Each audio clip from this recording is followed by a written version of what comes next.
Oh my goodness, I am so excited to be here with Sedrick Denson of Ohio, Representative of Ohio. Again, my name is Dr. Ayo Sekai, CEO, publisher, and founder of Universal Right Publication. And Sedrick is a representative of Ohio State. And he's here with Black representation because that's what you guys do, right? You're fighting for who we are as a society, as a people, and having representation in Congress and Senate and the House. So tell us a little bit about yourselves, and then tell me why you think a company like Universal Right Publications, Black educated, Black centered company, is significant and important in our society today. Well, thank you for being here. It's so exciting to meet you. I've learned so much. As you said, I'm a state representative from Ohio's 33rd district, and I'm in my second term, hopefully going into my third term being elected. Yeah. We are a super in the super minority, and even with that, it gets even worse when you talk about Black representation, which obviously we're here this weekend, and that's what's important to us.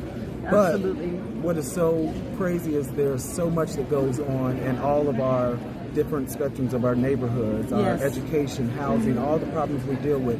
But what's most important is our education. Yes, absolutely. And how we pay attention to it as a priority with our babies. Yes. Because if we don't start taking it seriously, in some of these majority Republican states, unfortunately, what's going to happen is they're going to take over with an agenda that really leaves our children behind. Which is part of what's happening right now with critical race theory, right?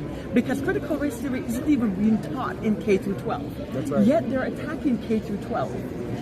Why do you think that is? There's an attack. So unfortunately what happens is, and you see it in the shift of administrations, when you see different people go in charge. Obviously we have President Biden in charge right now. And so what they start to do is say, well, we don't have the control of the White House anymore. So what we'll do is we'll go state by state and say, who has a Republican-controlled state house that we can then go in and start to change it state by state. And so that's what you're starting to see across the country. So the critical race theory is not something that's unique to Ohio.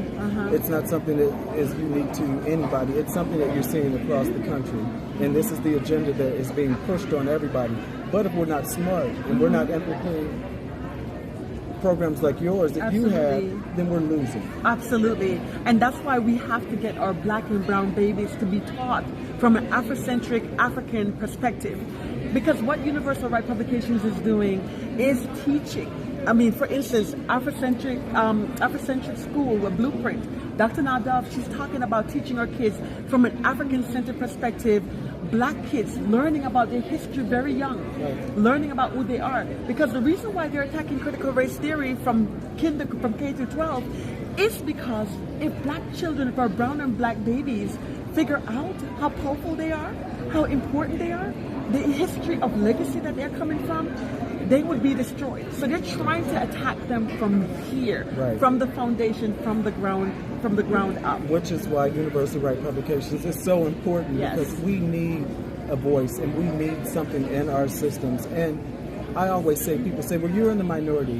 What can you really get done? Well, sometimes it's always about speaking up and saying the right thing. Absolutely. Because what happens is when you embarrass people, when you put them on notice, and when you show with some real facts that you're wrong what you're doing, you start to get some leeway with that. And so for folks like us that are trying to push the Black agenda, trying to actually do what's right when it comes to education for our Black and brown children, what we need to be doing is speaking up and saying out loud, here's what's wrong and here's why. Not just saying it because we know it, but actually backing it up with facts. And that's what you all do, and that's what's most important.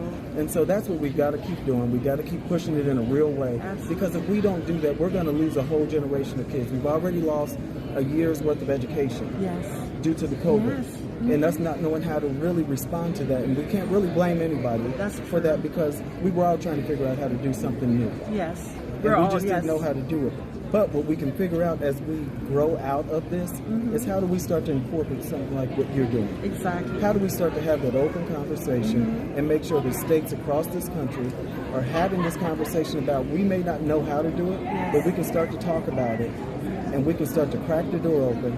And if we can start to have real conversations, open it up all the way to make sure we're saving all of our babies. Oh my goodness. I mean, I could not have said that any better. And I want to thank you for saying how important that is, because My company was recently sponsored by Sage Publishing. It's one of the 4 top global international companies in the world. Yes. And academic publishing is important. I mean, not that other type of publishing is not important, but we know that when you have your title of your representation behind your name, you get a seat at the table. Absolutely. Having a PhD behind my name open doors. Well, having peer-reviewed academic scholarship books actually is impactful because that's what people listen to when it's theorized, cited, and you have a methodology behind it.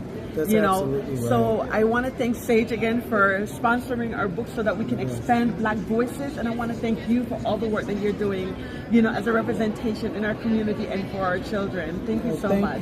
Thank you for paying attention to what we're doing and making sure that we have an open communication, because there are a lot of things that go on, and until we know, we don't know. That's right. And so you being here today, I think, opened up a whole conversation across this country that hopefully is going to change the outlook of our children. Thank you so much. Thank you. And thank you, everyone, for joining us.